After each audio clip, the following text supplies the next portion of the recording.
Fala galera, tudo bem? A gente vai iniciar aqui o módulo de Direito Administrativo. Meu nome é Luiz Felipe, sou professor aqui da casa. Hoje traremos assuntos introdutórios, conceitos principais, tentaremos abordar o máximo possível de princípios e no decorrer das aulas a gente avança no resto do conteúdo de Direito Administrativo. Vamos lá, vamos iniciar? Eu trouxe aqui para vocês um conceito recortado da doutrina do Vicente Paulo e Marcelo Alexandrino, segundo o qual direito administrativo é o conjunto de regras e princípios aplicáveis à estruturação e ao funcionamento das pessoas e órgãos integrantes da administração pública, às relações entre esta e seus agentes, ao exercício da função administrativa e especialmente às relações com os administrados e a gestão dos bens públicos, tendo em conta a finalidade geral de bem atender ao interesse público. Como a gente pode resumir esse conceitão enorme, complexo, cheio de palavras talvez não habituais no nosso cotidiano para entender direito administrativo? Pessoal, veja bem. Direito administrativo é a disciplina jurídica, a disciplina do direito que regula a administração pública, a atuação da administração pública. A ideia de direito administrativo surge juntamente com a própria ideia de Estado democrático de direito. Porque, para se ter uma disciplina jurídica que regula a atuação do Estado, há que se existir um Estado que se submeta a uma regulamentação. Por que eu estou dizendo isso? Porque em dado momento da história, vivíamos, por exemplo, uma administração pública patrimonialista, onde o líder era um soberano, era o príncipe, príncipes, coisa do príncipe, não havia restrições do poder desse soberano, não havia uma série de direitos aos administrados, aos particulares, deixando claro, pessoal, que administrados somos nós, eu, você, particulares. Todos aqueles que estão abaixo da administração pública, que não estão vinculados a ela, que não prestam serviço a ela diretamente, que não são agentes públicos, são administrados. Nós, particulares, somos administrados. Então, em algum momento da história, não havia direitos aos administrados, não havia propriedade privada, não havia que se discutir patrimônio, o direito de ir e vir era restringido. Nessa situação, nesse contexto de Estado, não é concebível um direito administrativo. Como é que eu vou ter um conjunto de regras, um conjunto de leis, um conjunto de normas que disciplina a atuação do soberano, se sequer esse soberano se submete a qualquer lei, se sequer esse soberano se submete a qualquer restrição do seu poder, do exercício do seu poder? Então, nessa transformação do Estado, essa superação do Estado soberano, chegando na ideia do que a gente tem hoje de Estado democrático de direito, é que surge o direito administrativo. A partir do momento que se tem um Estado que submete às leis, se submete às normas, se submete a restrições, olha, eu sou poderoso, eu sou soberano, eu sou administrador, mas não faço tudo o que quero, não posso o que quiser, não posso aniquilar direitos fundamentais, não posso me sobrepor em toda e qualquer circunstância. Este soberano, este líder, este governante, passa a ser uma nova figura.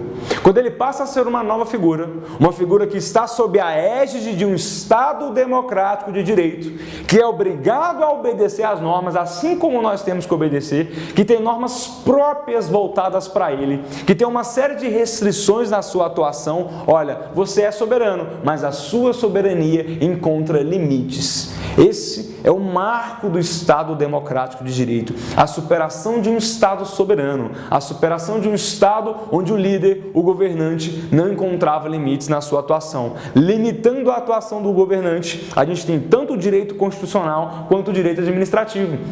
O direito constitucional, claro que não concebe a nossa matéria, mas a título de informação, para a gente entender esse contexto histórico, o direito constitucional traz direitos fundamentais, traz normas de organização do Estado e traz limitações para o governante. O direito administrativo vem regular essas limitações, estabelece como elas funcionam e, mais que isso, pauta como essa administração pública vai atuar. Em resumo, isso daqui diz que o direito administrativo está preocupado com a atuação da administração pública, com a atuação do agente público, com a atuação do governante, com a preocupação de interessar um bom serviço público, né? Nas palavras dele aqui, se eu não me engano, ele disse algo nesse sentido, bem público tendo em conta a finalidade geral de bem atender o interesse público, ou seja, atender o interesse coletivo da melhor forma possível, porque estamos sob a égide vivendo um Estado democrático de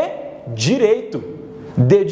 E para o Estado, direito administrativo. Estado democrático e democracia vem de democracia, que significa poder do povo.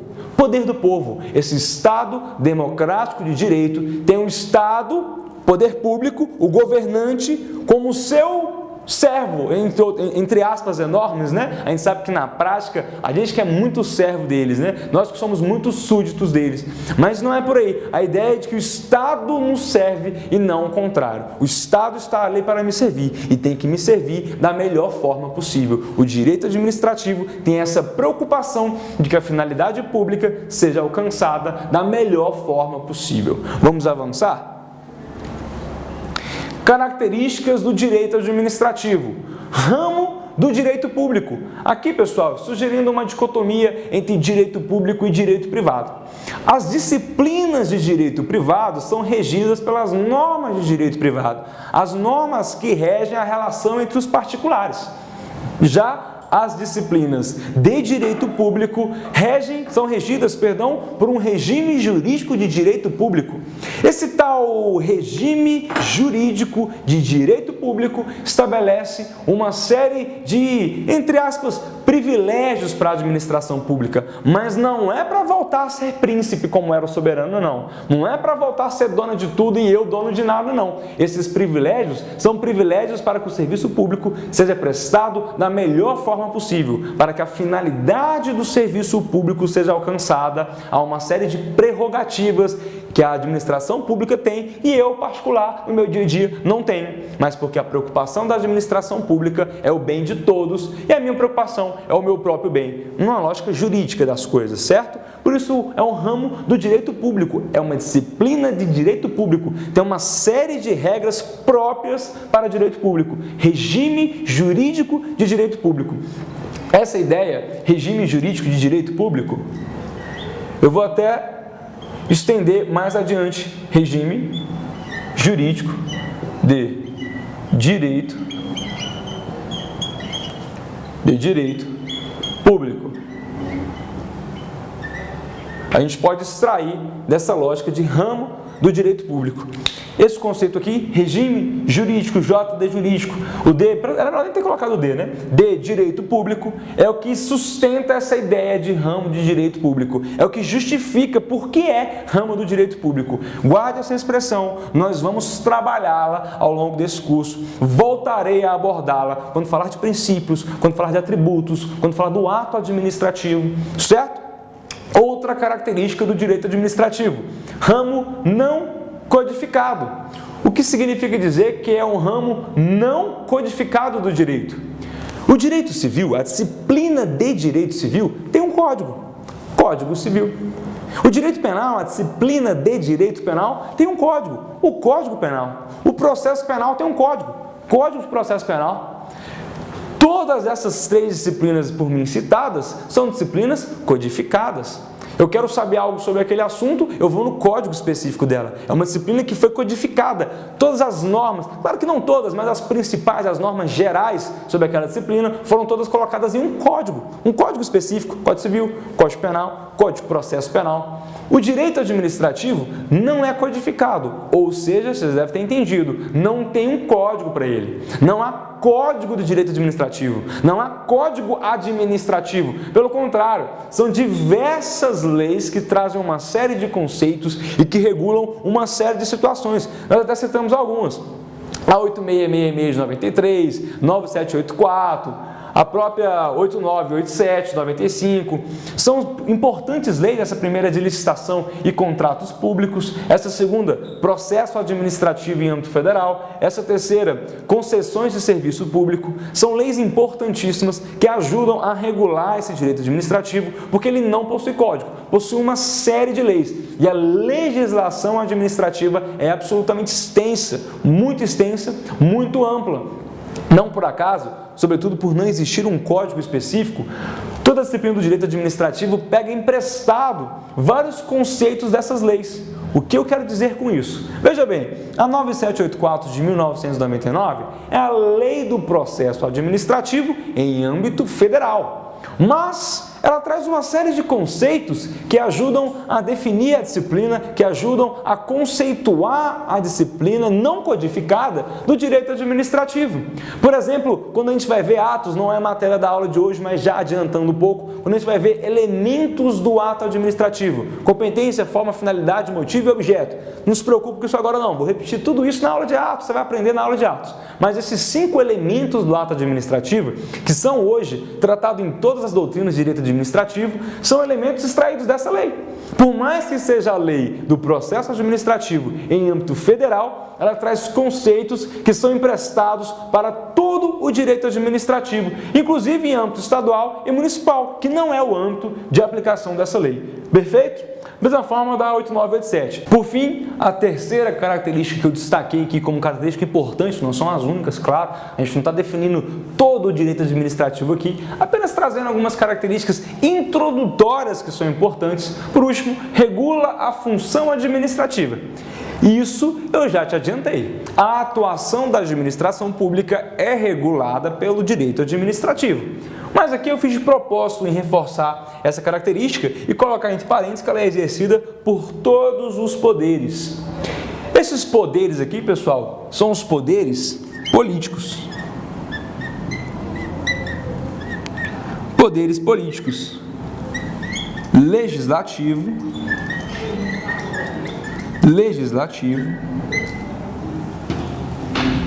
executivo e judiciário.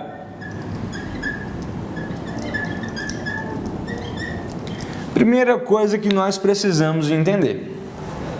O poder executivo é o carro-chefe do direito administrativo. O poder executivo é onde concentra, por excelência, a administração pública. O chefe do executivo municipal, o prefeito, o órgão da prefeitura, isso é a administração pública por excelência. Por excelência. O chefe do executivo estadual, o governador do estado, é o executivo por excelência em âmbito estadual. O chefe do Executivo Federal, o presidente da República, o órgão da presidência da República, seus órgãos adjacentes, seus ministérios, isso é poder executivo, é administração pública por excelência. Só que no legislativo e no judiciário também há função administrativa. O que nós temos que entender é que quem exerce a função administrativa de maneira típica é o executivo. Acredito que esses conceitos serão reforçados em direito constitucional, mas vamos ajudar o professor de direito constitucional já e nos ajudar também e dar uma introduçãozinha nesse assunto. O executivo tem como função típica a função administrativa. O judiciário tem como função típica jurisdicionar, julgar os atos que forem provocados, a partir do momento que você provoca o judiciário e espera dele uma resposta, o judiciário provocado por uma situação de ilegalidade ou ilegitimidade vai chegar a uma decisão num caso concreto, que é a função de julgar. O legislativo tem como função típica legislar, elaborar leis por excelência. O executivo, repetindo mais uma vez, como função típica, a função administrativa, executar a administração pública. Por isso eu coloquei só ele aqui como função típica, porque função administrativa para esses dois também é exercida, mas de maneira atípica. O legislativo e o judiciário também exercem função administrativa, mas não de maneira típica, de maneira atípica. O que significa isso? Esses poderes, legislativo, e Judiciário não existem para administrar, não surgiram tendo como função por excelência administrar a coisa pública. Não é essa a finalidade deles. Desse aqui é julgar, desse aqui é legislar. Não é a finalidade deles administrar a coisa pública. Mas exercem de maneira atípica, residual, em situações um pouco mais excepcionais, a função administrativa. O Legislativo organiza os seus órgãos, organiza a sua estrutura interna, estabelece ali regras de um regimento que são próprias da administração pública. O Judiciário também organiza os seus órgãos. As varas têm ali umas regras de organização, regras de funcionamento, uma série de servidores, recursos próprios, distribuição de recursos. Tudo isso é função administrativa. Ou seja, Legislativo e Judiciário também exercem função administrativa, por isso é exercida por todos os poderes. Então, um ato administrativo nem sempre necessariamente será executado pelo Executivo. Pode ter sido executado pelo Legislativo, pode ter sido executado pelo Judiciário.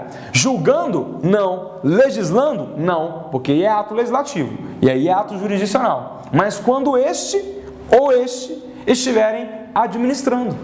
Quando eles estiverem administrando, eles podem emitir ato administrativo. Aí nos interessa. Aí é função administrativa. Aí é direito administrativo. É errado dizer que o direito administrativo só se preocupa com o Poder Executivo. Não é verdade. O Poder Executivo encontra nele, por excelência, o direito administrativo e a administração pública. Vamos nem falar de direito administrativo, não. O Poder Executivo, por excelência, encontra nele a administração pública, portanto, regulado pelo direito administrativo. Mas no Legislativo e no Judiciário também há, de maneira atípica, função administrativa que interessa da mesma forma ao direito administrativo. Correto? Vamos avançar.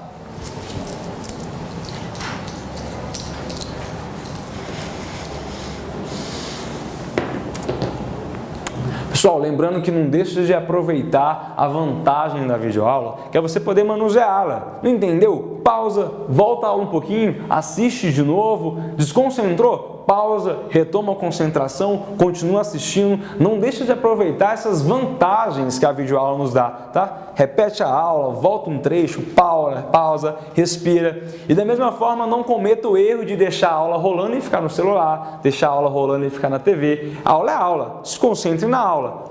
Utilize só o que a videoaula tem de bom. Não faça dela algo de ruim, porque se você assistir a aula enquanto faz outra coisa, é como não está assistindo. Vamos lá? Continuando. Fontes do direito administrativo. Já adianto para você, não é um tema 100% pacífico. É quase, mas não é 100% pacífico. Há quem altere um pouco quais são as fontes, mas por excelência, a doutrina majoritária traz este rol aqui de principais fontes do direito administrativo. Fonte, pessoal, é de onde surge. Uma fonte da água, não é de onde a água vem, não é? De onde a água vem, de onde ela surge. Fonte é origem. O que dá origem ao direito administrativo? O que origina as normas de direito administrativo? Como o direito administrativo é criado? Dessa forma, pelas leis, pela jurisprudência, pela doutrina e pelos costumes. Quando eu falo lei, e essa é sem dúvida a principal fonte do direito administrativo, eu falo lei em sentido estrito, Constituição, lei delegada, medida provisória e tudo que daí se decorrer. O que isso significa? Lei em sentido estrito é a lei propriamente dita, como nós citamos algumas no slide anterior. A lei de licitação, 8.666 de 1993, a lei do processo administrativo, a 9784 de 1999. Isso são leis em sentido estrito. Lei em sentido amplo é todo o resto.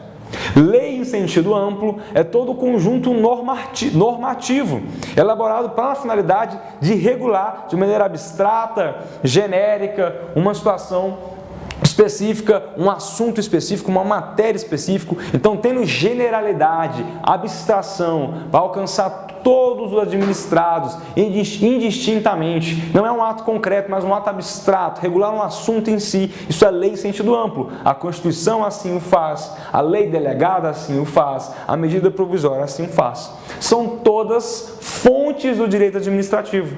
A lei propriamente dita, lei em sentido estrito, lei como conhecemos. A Constituição Federal não é lei, é a Constituição, mas é uma norma também. Por isso que lei em sentido amplo, tudo que legisla a Constituição Federal, sem dúvida alguma. Lei delegada, situações específicas, assuntos específicos, em que o Legislativo delega para o chefe do Executivo a possibilidade de elaborar algumas leis. Ele mesmo iniciar algumas leis.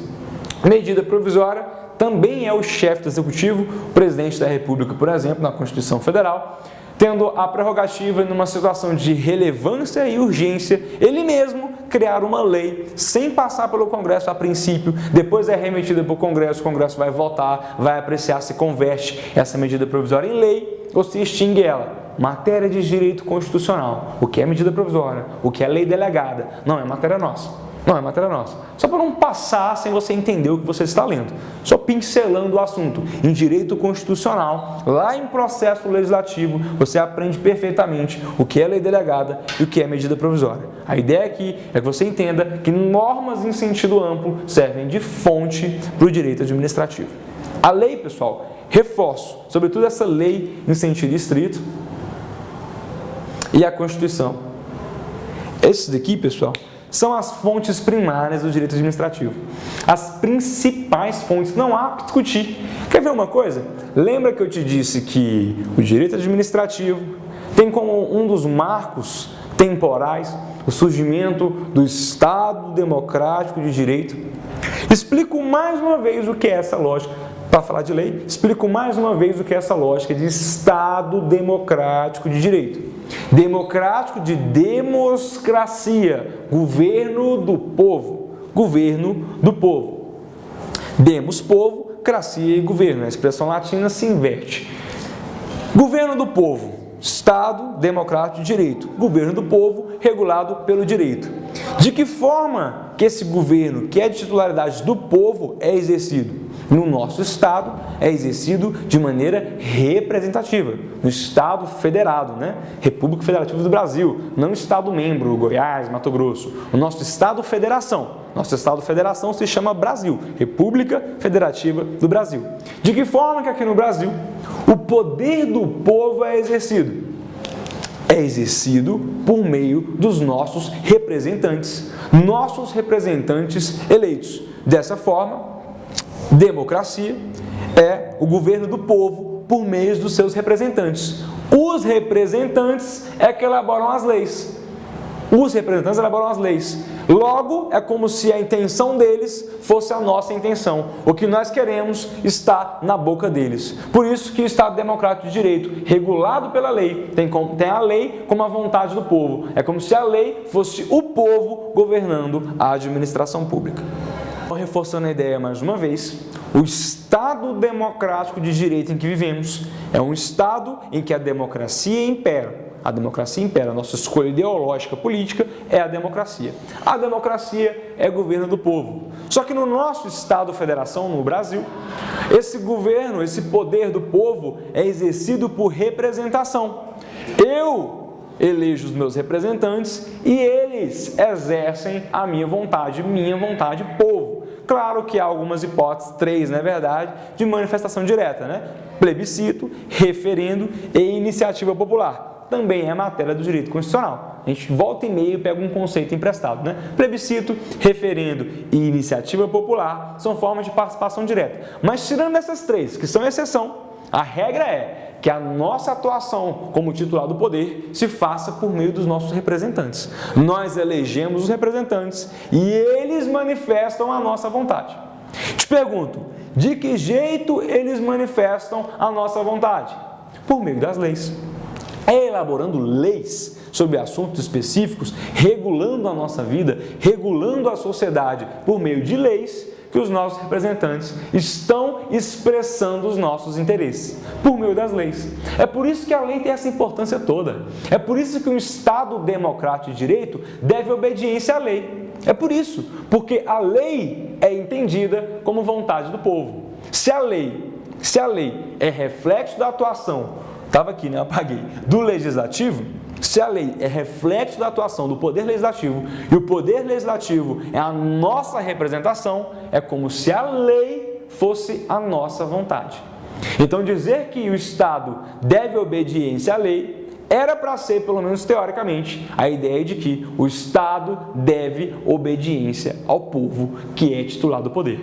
Dizer que o Estado deve obediência à lei, por isso Estado democrático de direito, é dizer, pelo menos teoricamente, porque a gente sabe que na prática, infelizmente, isso é um pouco deturpado, porque os nossos representantes são péssimos. Mas fora essa discussão ideológica, na discussão teórica, dizer que o Estado deve obediência à lei, por isso Estado democrático de direito, é o mesmo que dizer, teoricamente, é o mesmo que dizer deve obediência ao povo. Porque as leis são aspiração da vontade do povo por meio dos seus representantes. Beleza? É muito mais interessante a gente entender do que decorar. Eu até poderia pedir para você decorar. Decora que a lei é importante, decora que a lei é uma das fontes principais, mas é muito mais fácil você entender. Se o direito administrativo surge com o Estado Democrático de Direito e o Estado Democrático de Direito é pautado na lei, entenda por quê. Porque vivemos uma democracia, governo do povo, e o povo manifesta seu poder por meio de seus representantes, e os seus representantes, por vez, elaboram leis. Basicamente, este raciocínio. Próxima fonte, jurisprudência. O que é jurisprudência? Jurisprudência é o conjunto de decisões judiciais reiteradas. O que significa isso? Várias decisões judiciais sobre uma mesma matéria no mesmo sentido. Então, se eu tenho em determinado tribunal várias decisões sobre um mesmo assunto que chegam à mesma decisão, tem uma jurisprudência. Ou seja, um conjunto de decisões no mesmo sentido. Isso começa a surgir uma fonte. Olha, se os tribunais estão sempre entendendo assim, isso passa a ser uma fonte. Se eles estão sempre entendendo assim, deve ser porque assim deve ser. Confuso? Se os tribunais estão sempre decidindo em determinado caminho, e o que o judiciário faz na prática? Olha a lei aqui de novo. O judiciário observa se a lei é cumprida e faz com que ela seja. O judiciário observa se a lei é interpretada da forma certa. Se não é, faz com que seja. O judiciário observa se há uma correta aplicação da lei. Se o judiciário chega a várias decisões no mesmo sentido, é porque essa lei, ou a interpretação dela, ou a aplicação dela, deve caminhar para esse sentido. Porque o judiciário foi escolhido pelo Constituinte para ser aquele que julga. Se ele foi escolhido pela Constituição para ser quem julga, se ele está julgando de forma A, deve ser porque o direito tem que ser de forma A. É aí que vem a jurisprudência como fonte. Por isso ela se torna fonte. Várias decisões reiteradas no mesmo sentido acabam se tornando fonte, não só do direito administrativo, mas aqui nos interessa fonte do direito administrativo. Nós temos, por exemplo, aqui as súmulas, vinculantes ou não, mas as súmulas de modo geral. Os tribunais possuem súmulas. É uma maneira de afirmar nenhuma frase, nenhum texto, um posicionamento daquele tribunal. Se o tribunal tem várias decisões no mesmo sentido, isso você já aprendeu que é jurisprudência, isso é jurisprudência, ele pega essa jurisprudência e transforma em súmula. Aí ele fala, olha, toda vez que chegar um caso aqui que for nesse sentido, a gente vai decidir assim. Apresenta a súmula, súmula número 1, número 2, número 3, número 4. Beleza? A súmula vinculante, que é própria do Supremo Tribunal Federal, ela tem um efeito mais específico. Ela trabalha como se fosse uma lei. Ela vincula a administração pública como toda, todo mundo tem que obedecer aquela súmula como se fosse uma norma, mas isso também é assunto do direito constitucional. Não vou gastar o nosso tempo aqui, a nossa aula, explicando uma matéria que o professor de constitucional provavelmente também vai fazer. Mas as súmulas aqui são exemplos dessa jurisprudência se tornando uma fonte ainda mais forte do direito administrativo. Jurisprudência, conjunto de decisões no mesmo sentido dos juízes e tribunais. Doutrina. Doutrina são os livros escritos pelos pesquisadores do direito, os estudiosos do direito administrativo. Nós temos livros clássicos, temos livros mais tradicionais, temos os livros também de concurso público, os livros esquematizados, tudo isso a gente chama de doutrina. São cientistas do direito. Os esquematizados de concurso, eles sofrem um pouco de preconceito, né? Os professores falam isso da doutrina, isso daí é apostila. Mas outro debate, mais uma vez um debate ideológico. Mas a doutrina é onde o pesquisador estudioso do direito começa a explicar, a entender o direito administrativo. Lembra que eu disse lá no começo? que é a Lei do Processo Administrativo, 9784 de 1999. Trouxe os 5 elementos do ato administrativo: competência, forma, finalidade, motivo, objeto. Esses elementos não estavam na doutrina, surgiram na lei. A doutrina, o doutrinador, o cientista do direito, observou que essa lei trouxe um rol e falou: olha, isso daí serve como elemento do ato. Pelo que esse legislador está dizendo, esses 5 conceitos aí está servindo de elemento do ato administrativo.